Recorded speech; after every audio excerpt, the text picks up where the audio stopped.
We'll get that piece of audio for you in a little while. But I do want to hear from you. After hearing Boris's speech, says Louise, what's the rationale for not closing schools? I just don't understand. Surely all countries should be following the advice of the World Health Organization. If Ireland thinks schools should close, are they following different advice? Universities here are closing, so why not schools and colleges? It seems muddled and confusing. What should we do?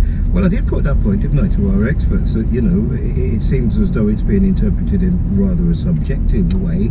We know from WHO that they don't feel as though some countries are doing enough.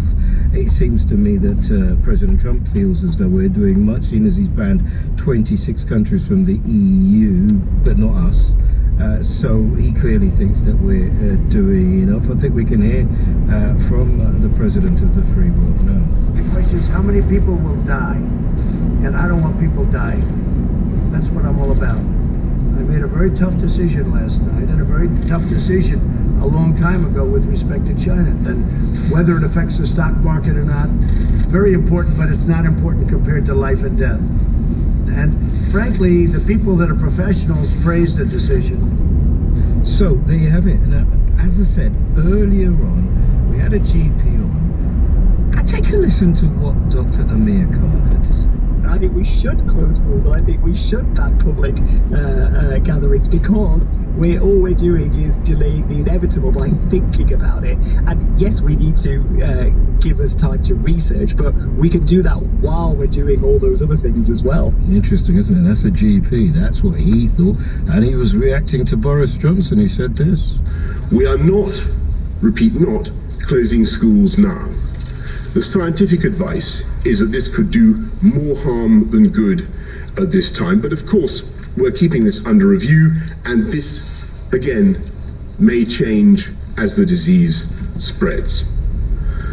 Schools should only close if they are specifically advised to do so, and that remains our advice. So we've certainly had calls from people who say that they've been impressed by Boris, and if we're impressed by Boris and we believe the evidence that's been given by the chief medical officer and science officer, then we have to hold a position. We have to follow all together. It doesn't mean that we can't question, doesn't mean that we can't critique, scrutinize, but we do have to all work together, and I'm hoping that today we are giving you as much information as we possibly can that helps to better inform you. To that end, Dr. Sarah Jarvis is on the show answering questions later.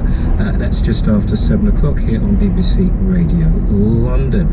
Tim Donovan's our political editor here at BBC London. Tim, literally 18 things happening at the same time. We got some information from the Electoral Society in view of what we were working towards on the 7th of May. Can you enlighten us? Yeah, interesting. The Electoral Commission, you know, it regulates everything to do with the elections, how they get run, the spending around them and so on. And they've obviously consulted quite widely with, not just in London, the Greater London Returning Officer, but there'll be returning officers at all the places where their accounts have to process these ballots in the capital, and of course many local elections going on up and down the country. And this letter from the Electoral Commission going to government today, suggesting in pretty strong terms, after wide consultation, that they think the election, including the election on May the 7th for the mayoralty, should be put back to the autumn. I mean, it comes a day after Sadiq Khan was saying that the chief medical officer had told him that he could see no reason at the moment not to proceed, which is interesting. He said there's nothing you couldn't get over and deal with in terms of cleaning polling stations, cleaning pencils even, I think, was part of the conversation, and that as long as the postal votes were ensured in plenty of time or as normal, the democratic process could continue. But it's said explicitly by the Electoral Commission today that this isn't just about the ballot stations, so the polling stations on the day, and finding staff for them and ensuring their staff, but that is a major issue.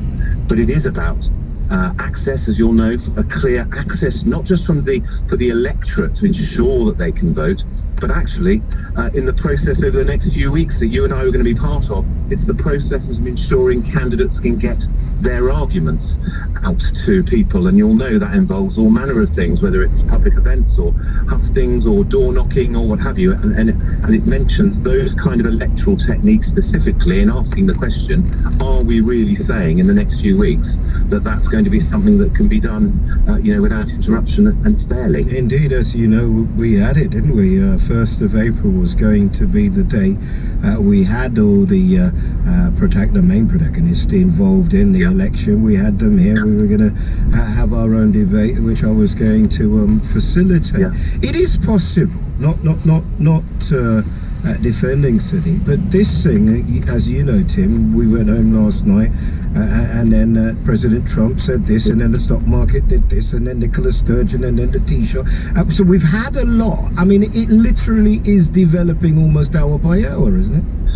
Yeah, and there's a point here which I think is interesting. I just get this feeling it's unofficial, and these aren't things that people have been saying to me on the record by any means. But I think the challenging candidates would find the conditions challenging and would perhaps question whether this is the ideal next few weeks to go into an election. And I have the feeling just that actually, and if you think about the logic of this, the incumbent at the helm, Sadiq Khan, called on to, try and preside over London and keep it calm and provide all the leadership that everyone expects. It rather gives him that kind of sort of built-in advantage. I mean, these are all kind of, some will regard these as trivial things when we're about to see what we could be about to see unfolding, but nevertheless there's clearly a lot of thinking going on about it. I think it does now balance shifts into this not happening. Well, hold on a minute. How powerful are? I mean, I know for me they're very powerful, but I don't know how much sway they have here. No, you're absolutely right. They're not. But I think it's the fact that the intervention, the people, they don't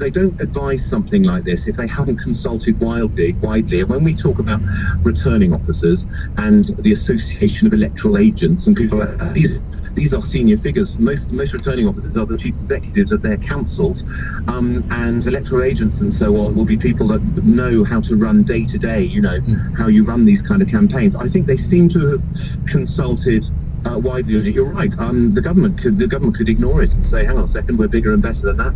We can find a way. If people need to vote postally, or more people do it by post, then let that be the case. Which is why I go back to the point I think the Electoral Commission do stress, and others are beginning to stress, it's about the whole argument. It's about being able to focus on and consider people's policies and arguments at this time, which maybe makes it a bit more difficult. Two quick questions, Tim. When will we know, and what if, as we suspect, it is adopted, what's the precedent for Sadiq holding position? Well, the formal notification of elections, I think it's the expression, I never get this stuff exactly what happens literally in London a week earlier than the rest of the country, and that happens on March the 24th. So how long away? Well, we're 10 days away from that, aren't we, Bertie? Or a little bit longer. Now, issues around that. So do you start everything going and running and get into that election period and then cancel, or do you move in and intervene before that March the 24th date? There are issues about printing out all the post ballots. There are issues about nominations and when they close and when they open. There are issues about expenditure, how much you're allowed to pay, everything. There is a sense that a decision, if it's going to be made, you need to stick with it, but you need to make that quite soon. So I would have thought it would seem an odd decision now, given what we're hearing about the epidemiology and what the sense of this may be hitting a peak in about a month. Or a bit more, because we really don't know.